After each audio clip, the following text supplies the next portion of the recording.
Welcome to today's session, and thank you for coming, Brent. And before we start, obviously, I want to get a background from what have you been doing in the kingdom, how long you've been here, what kind of, experience you've had, so we can take it from there.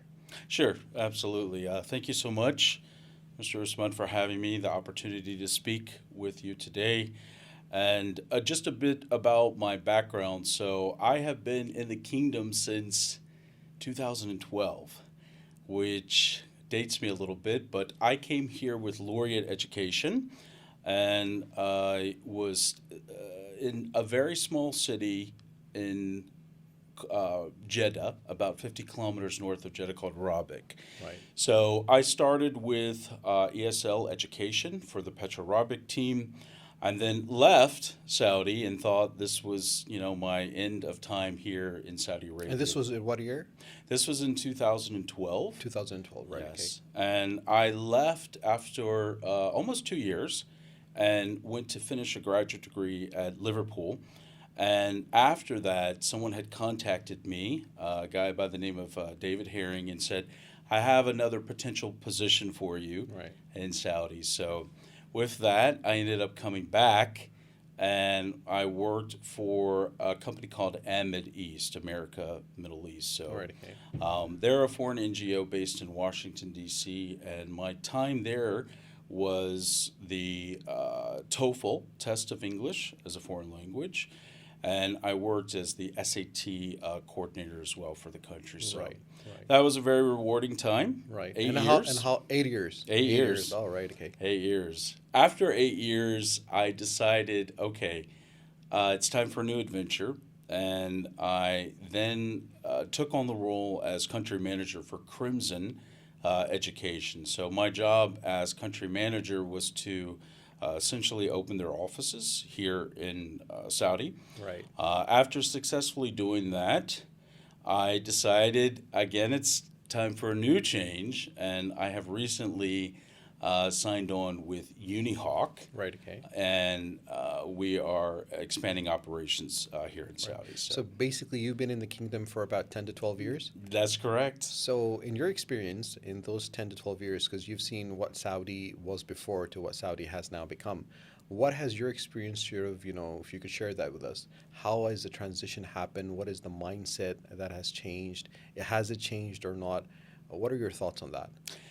It's unbelievable how fast the change has come in the last few years. The introduction of entertainment, music, different venues, the speed at which it's changed is mind blowing, Right. and everyone is on board.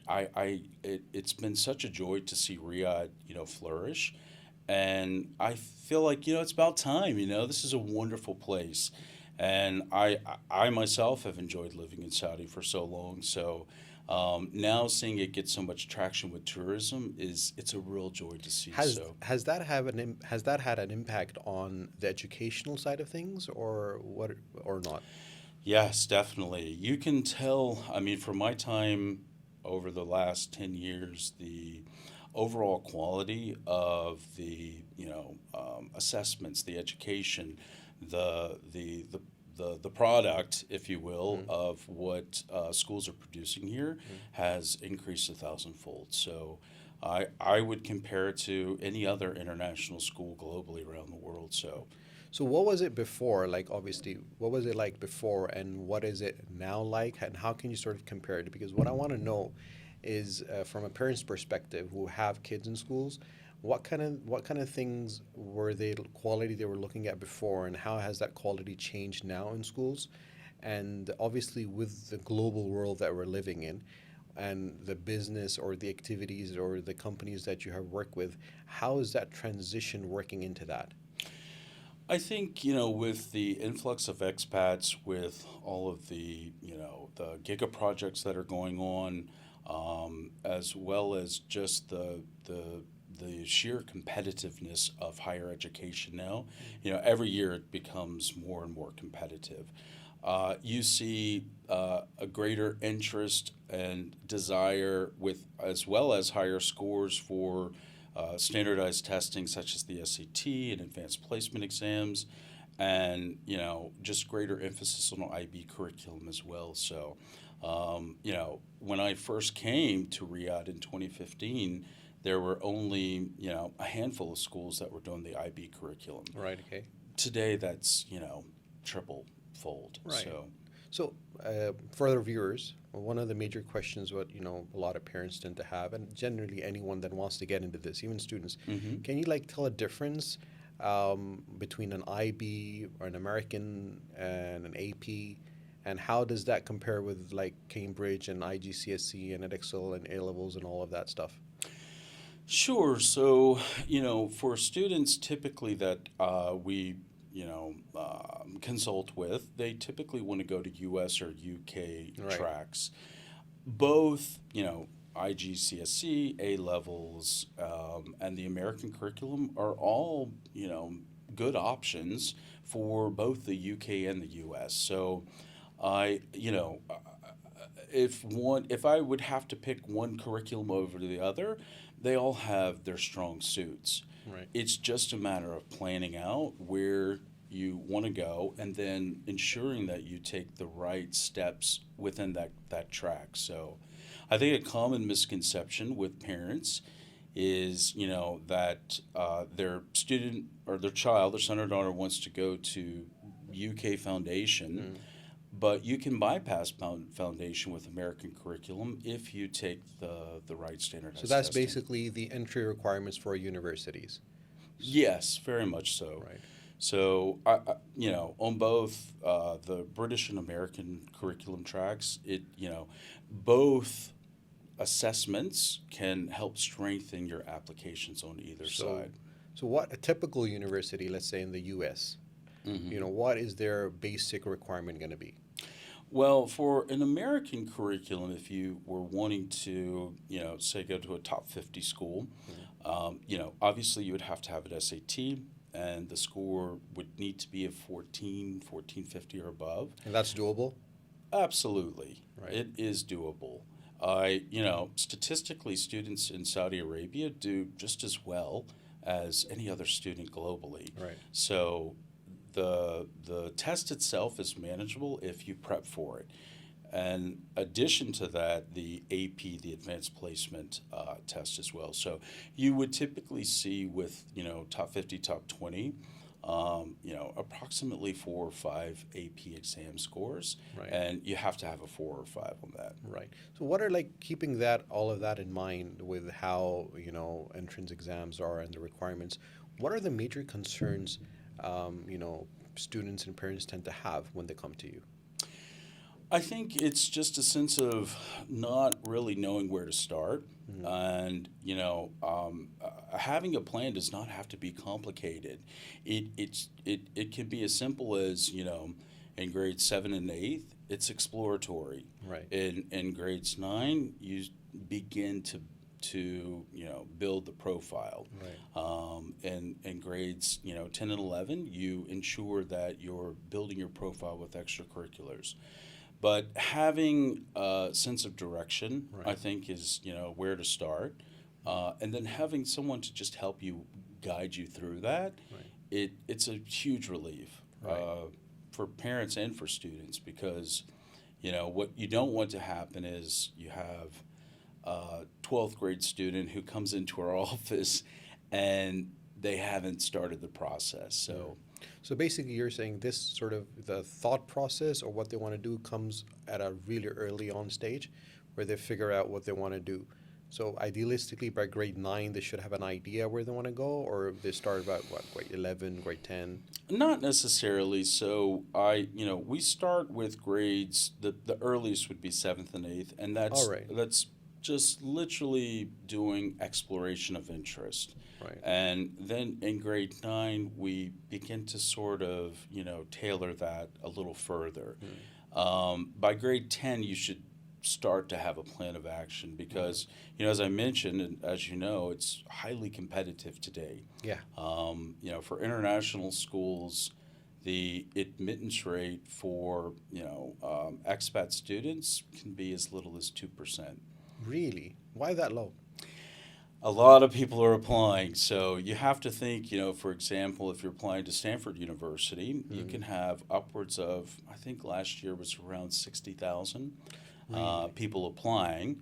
And of that 60,000, 70% are going to look just like everyone else academically. They Right. will have the three or four APs, they will have the SAT of, 1450 or above. So you're up against a lot of people. How do you sort of differentiate yourself when you're in that kind of situation then? That's a very good question. And I think the answer to that is really through your extracurriculars, or what we like to call supercurriculars. Right, So, okay. with a U.S. application on the Common App, you have to list 10. With California universities, you have to list 20.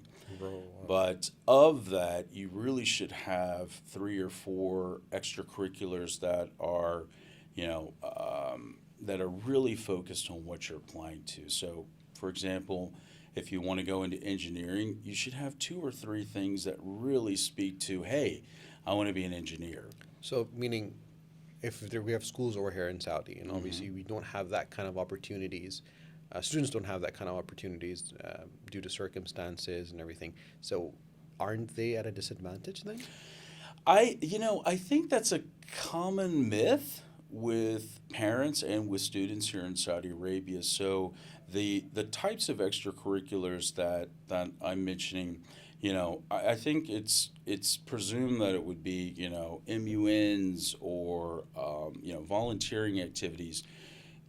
Any of these would suffice, but you really need to go above and beyond. And that is where these unique extracurriculars can be done by anybody, anywhere. So, Uh-oh. for example, we just had a boot camp with some Stanford innovation individuals in AI, and the teams created AI applications that were specifically developed to issues with Saudi 2030. So that's just one example of, being able to create something that is unique.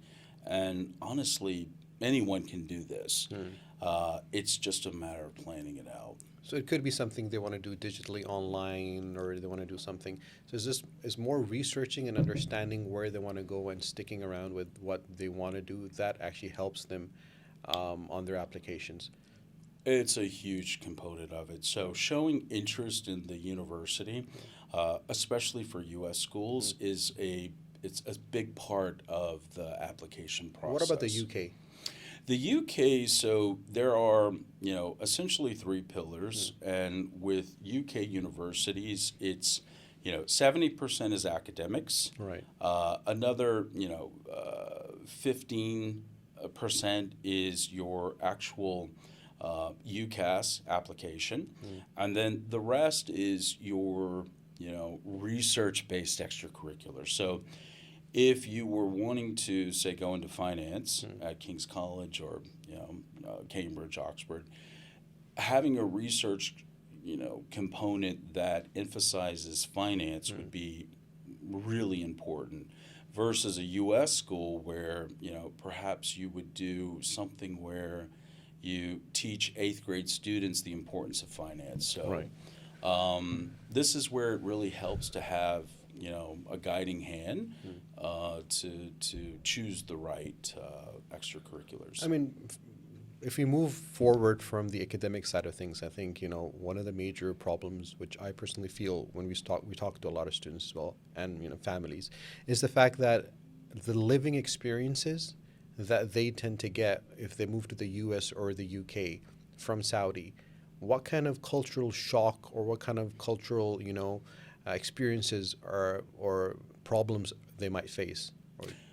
Yeah, that's a very good question. And of course, it's a concern with parents. They want to ensure the safety of their son or daughter. But schools put a lot of emphasis into the security of, students in general. But relatively speaking, in the both the U.S. and the U.K., if you look at the statistics on safety, it's actually a very safe environment. But it helps to do research, and you highlighted that because different campuses have different cultures, And, this is where it's important that you choose the right school. So, does your campus offer a lot of extracurricular activities, or is it more academic focused? Knowing the type of culture before you go is a huge. How can someone that's in Saudi, right, Mhm. able to understand that without going there, so they can actually select the right university or environment for them? Yeah, that's a good question. So, usually, what we do with a student is to begin with a career assessment test, and that helps to identify their interest, identify if they're extroverted or introverted, how they like to learn, and based upon that, you can begin to sort of map out what schools or locations Mm, would be suitable for them. mm, Is living on campus important? Is it a requirement? mm. These are things that you might not think of that are very important to ensuring the success of completion No, in I'll come college. back. I'll come back to the question that you're in Saudi, Mm-hmm. and I'll give you my example. Like Okay. when I was going to go to university, one of the major things that I was thinking of Mm-hmm. was the fact that, okay, how am I going to live there? What kind of friends are going to make? Are there people from different countries over there or not? Do I have to work? How am I supposed to find a job? Is the university going to help me with that? Is it not going to help me with that? This was like back in the day when Mm-hmm. you didn't have the internet as we have right Right. now, so you had to really I remember those days. yeah, the good old days. And those were the sort of things that we were looking at. But now this generation, they have those kind of opportunities, but still it's a major concern for parents and for the students as well, because this age they're not really thinking on that scope, but that are Right. things that hit them when they land on the ground, and those are the ground realities. So how do you find accommodation? How do you move about? And staying here and not physically being able to visit these universities, but selecting them based on research. Is there a better way of doing it that you can get a lot more accurate information so you can make a more sound decision as a student? Sure. So going, specifically to that question, I would say the best way to really get a feel if you've narrowed it down would be to visit the school. Mm, There is, nothing like actually going to the campus and experiencing what it's like. mm, That would be my first suggestion for all right. anyone if possible. Mm, If not, you also have the opportunity to connect with admissions officers mm, and have a conversation with them, through a meeting online. But, there's nothing like a school visit. So right. having the feel, the smell, the atmosphere, Mm. it really helps cement your, decision of Right. whether or not you want to attend that school. So if a student, for the sake of argument, let's say he goes over there, they pay the tuition fee, they do all of the stuff. First semester, halfway through the first semester, they realize this isn't really for us. Yeah. So what happens after that then? Are they able to change their credit, transfer them? What's the process for that then? It depends on the school and where they're transferring to. It's rare for schools to allow transfers between schools, so it would probably more than likely be a loss. There are rare instances where a student can do a transfer to another school and keep those credits, but it really just depends on the school, and it's very much case by case. That's for the US, right? This is for the U.S. And what about the UK? The UK, the same for foundations like programs. It's easier to transfer credit wise. Can you elaborate on the foundation? This is before they start their bachelor's, right? That's correct. Is, So is it like a higher national diploma, or is it at a foundation year, or what is it? the foundation year for UK is essentially those, AP, the advanced placement courses. Right. It's an English language course. It is, those 101, math. Yes. Right. And that very much is transferable Right. within the UK as long as you have not entered into a direct entry. And if you do a direct entry? It's a case by case. It's very rare, though. Right. I would say, in my experience of doing this, I can recall one student who was able to do that. So Really? there are instances where you will have this request, but those again, it's case by case, and typically the answer would be no. So coming back from where we started Mhm. and the journey of a student that takes place, and the process that they go through. Now, obviously, as international schools across the kingdom, for that matter, they follow a particular pattern. Now, at the end of the day, students decide if they want to go to the US or the UK or Australia or their own country or anywhere for that matter. Mhm. What generally do you feel is the trend right now that's coming of students traveling and finishing their high schools? And where are they going from your experience? Are they going what country are they focusing on, and why do you think they're focusing on that country?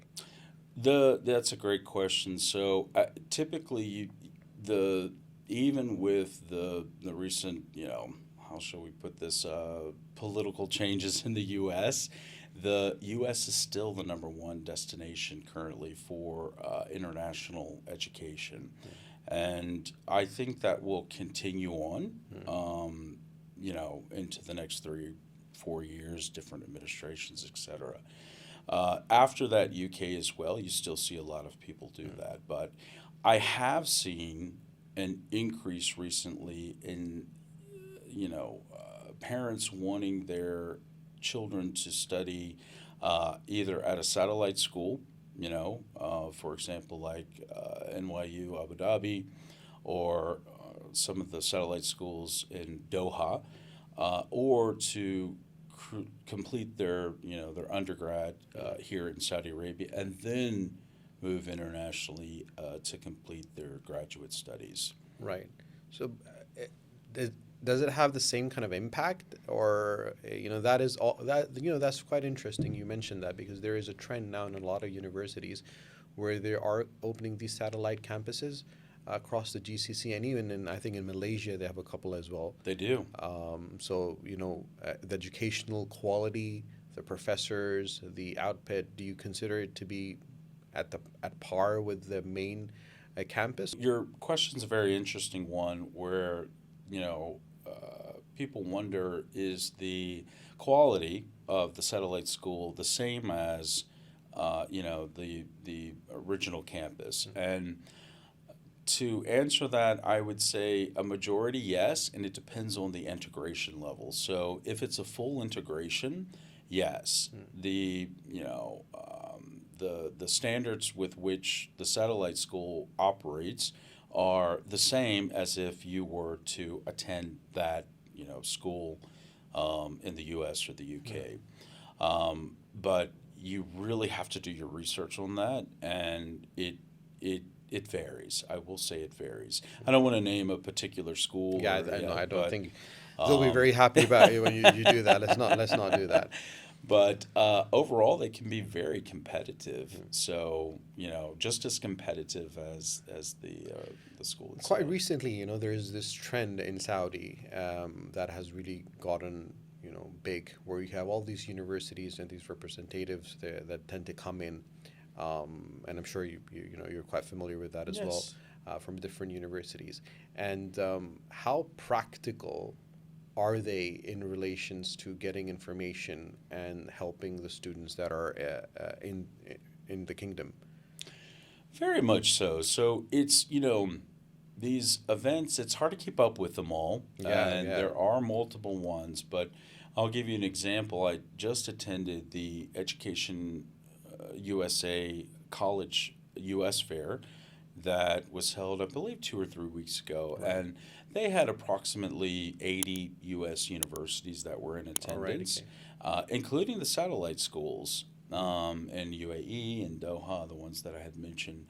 And I thought it was an excellent opportunity to meet with representatives of the school and get an understanding of what is available, what it's like to live there, and what scholarship opportunities. I was really surprised at the level of funding that is available for expats wanting to study internationally at these schools. So there are a lot of scholarship opportunities. I often get this question, and that's where again it helps to have someone, walk you through that Yeah. process because there's a lot of moving How pieces to how it. do one of the most difficult things for students and for schools for that matter, when we have students that come to us and say, "Well, I want to apply for a scholarship. I want to go do something in this particular field. I want to find more information about a university, and particularly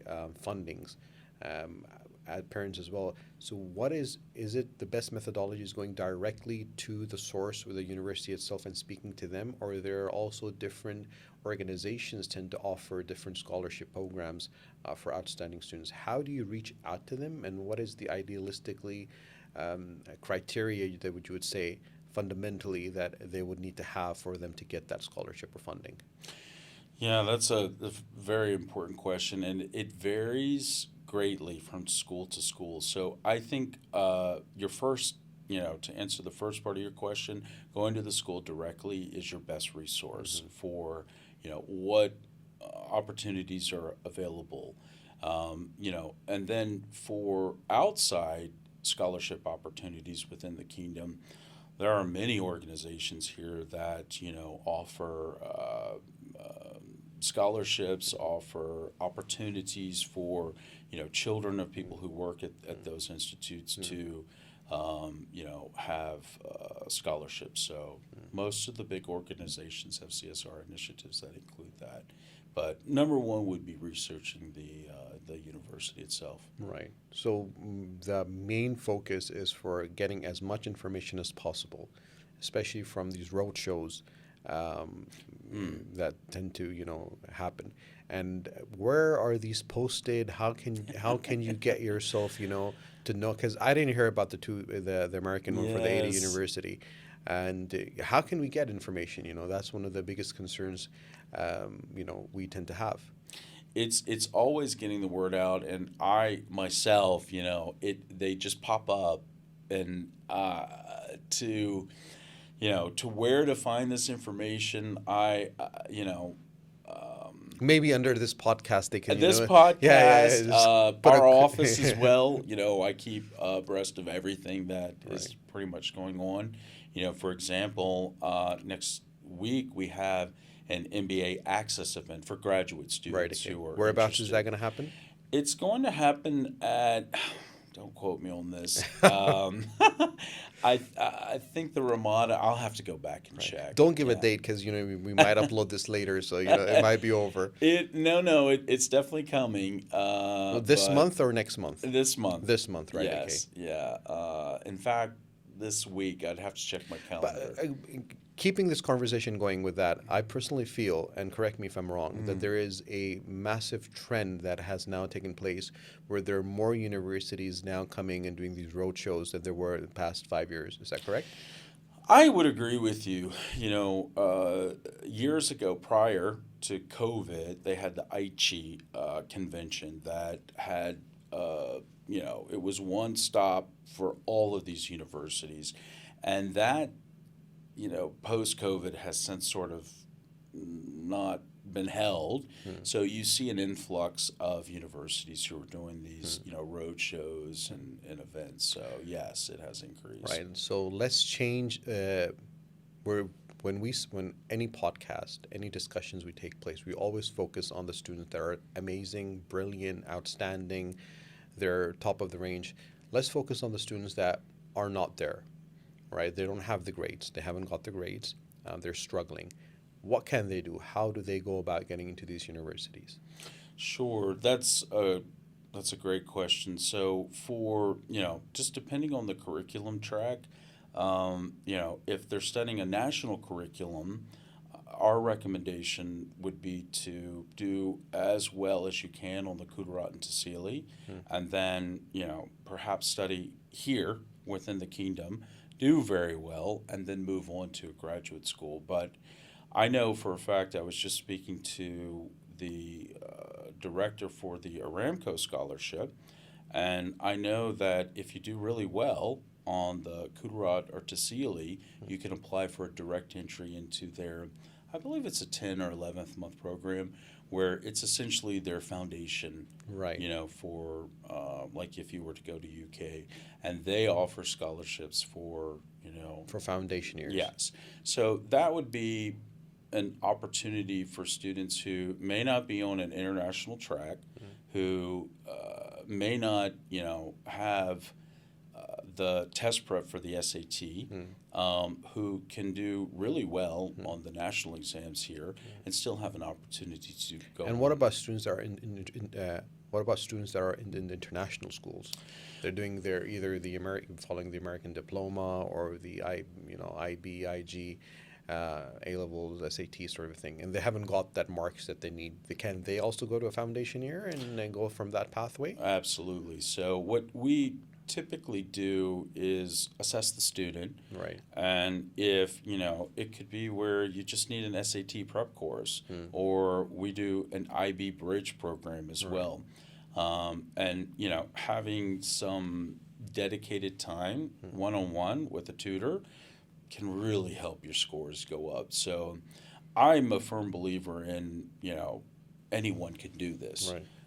Now, is everyone going to get into Stanford or MIT? No, absolutely not.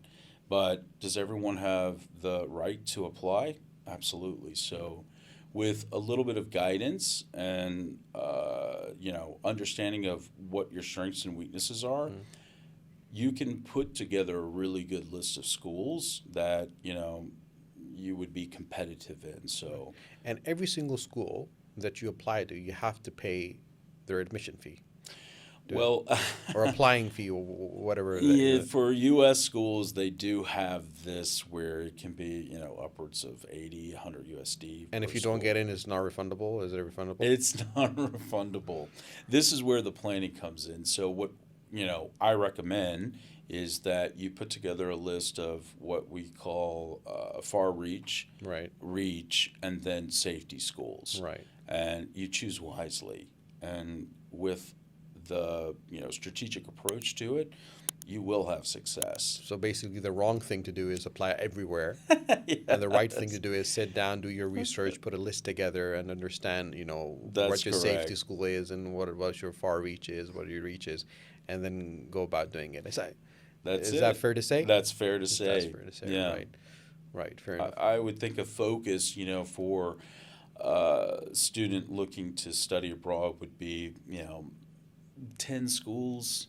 We do have some that go upwards of 20. Are there any websites with the ranking of these schools and the universities and all of that consolidated in one place that students There can go to? are there are a few websites. The easiest thing to do would be just Google search what their ranking is. But yes, for U.S. schools as well as UK schools, and then as well as internationally, there are rankings for universities and where they fit. But for UK universities, they rank based on the college, and for US, they rank based on the college itself. Right. Okay. Yeah. So there's a slight difference the There's way slight that difference, they yes, do yeah. that.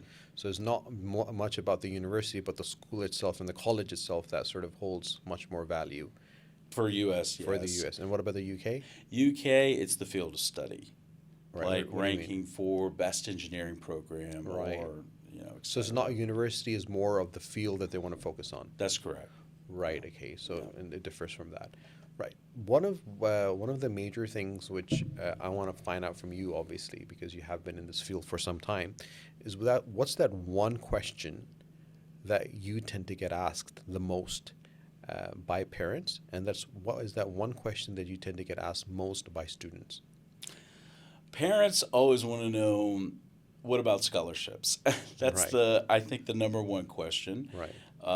And rightfully so. School, this is a major investment, and you want to make sure that you get it right, and you want to make sure that the money that you're spending is money well spent. So I think for parents, it's that question: what about scholarships? I hear that you can study medicine in Hungary for free, or Yeah. Go to Cyprus, and yes. and you end up with a I'm not gonna say it. This I hear this a lot, and I want to dispel this myth. You cannot go to Hungary for free. Right. There are scholarships, yes, but these are highly competitive. And again, you're not up against 10 or 20 people. You're up against thousands of people. Yeah. So this is where it helps to know how to differentiate. For students, the question that I get is, can I get into Harvard, or would I be able to go to a college, a top university in UK? So I think they ask more of these questions like, Right. would I be able to get in? And the answer to that is yes, with planning and depending on what you're taking. I think for the most part, everyone is intelligent and can put forth the effort. And if they have the desire to do it, it's just a matter of saying, okay, well, you need to take this AP Physics, or you need a 1450 on your SAT. Let's see where you're at. And if you haven't reached that, let's put you in some tutoring and see where that takes you. Right. So, Coming to our last question for today's session, and I think it would be nice to sum it up in a way. If you can give me from step one, starting with, let's say, grade 7, and on to the point where you get admission into a UK or a US university, what pathway, stepwise, would you go? sure. So for 7th and 8th grade students, it's really just exploring interest. That's step one. That's step one. For grades 9 and 10, it's beginning to build profile. That's step two. And for grade 11, that is narrowing down the schools that you want to apply to. Right. And grade 12, ensuring that you have the standardized testing and the applications in. Right, okay. And idealistically, the application should be in by when? So that's a very important question. For early action and early decisions in the U.S., the deadline is November 1st. So we've passed that for We've passed that. All right. And that was a frenzy of activity over, the last 2 weeks of October, typically. But for UK medicine, it's a hard deadline of October 15th. And then for most all others, it's January, mid-January for U.S. applications. Question, they haven't got their grades yet. So how does that work then? You put predicted scores. And who puts the predicted scores? You, as the person applying, Right, okay. would put the predicted So score.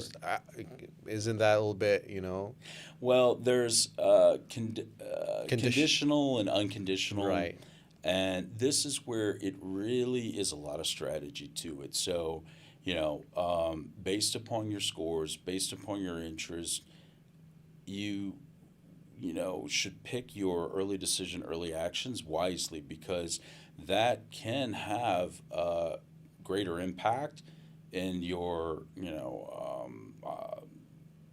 chance to get into that school. Some Right. schools, it's as high as 50% or more Really? with your early decision, early actions. So this is where the strategy comes in to play. So, as well as the supplementary. And this is what step now? essays. We're on what This step? is step for 12th grade. Right, so, okay. And yeah. what happens after that?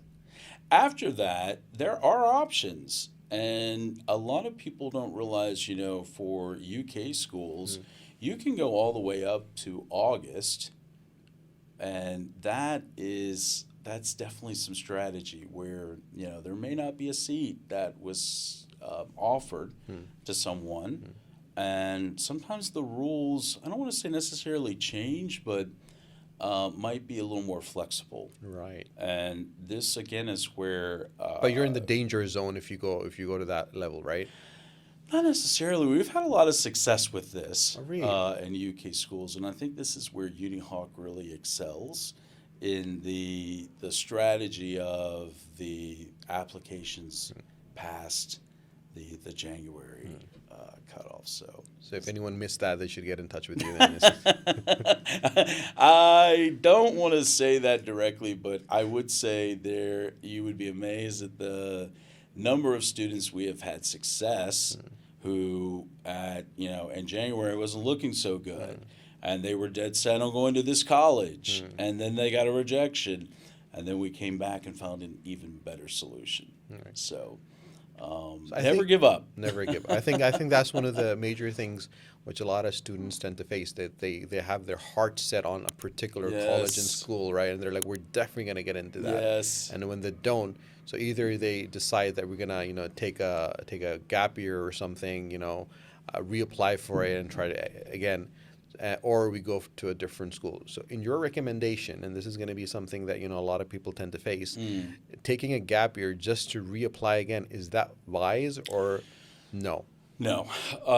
There are several options that I would recommend where students can enroll in programs specifically designed for gap years. So that could be, a research project. That could be In the same university or college? No, not necessarily. Right. No. So these are external from universities, and there are multiple options with that, where you have a very structured, agenda on putting together a project, or teaching cello, or whatever your interests are, and helping build that into a productive gap year. So Right. what you don't want to do is just sit back and wait to take your UCATs or get a higher SAT score. You should be doing something structured. So And does that have an impact when you reapply again for it? having a gap year, an Yeah. impact? No, it's not a negative. It is, what really helps you shine is if you're doing something structured within that gap year. So, as I mentioned, I won't get into it here, but there are multiple organizations that specialize in this sort of education. Right. Yeah, that could help you to, have a structured gap year. Right. To sum it up and to end today's session, can you give one piece of advice to parents and one piece of advice to students? Parents, it's never too soon to have a conversation with someone for what your options are for your son or daughter. Planning makes road to success much easier. For students, I give the same advice. Anything is possible. And whether you're in a national curriculum, an American curriculum, an A-level curriculum, you can do great things if you plan. So planning is Key. the king. Right. Yes. So with that, thank you very much for today's Thank you. session. And if anyone has any questions, they can always ask in the comment section down below, and we'll definitely answer them. So Thank you very for- much, Houston. Thank you. Thank you. for your time. Take care.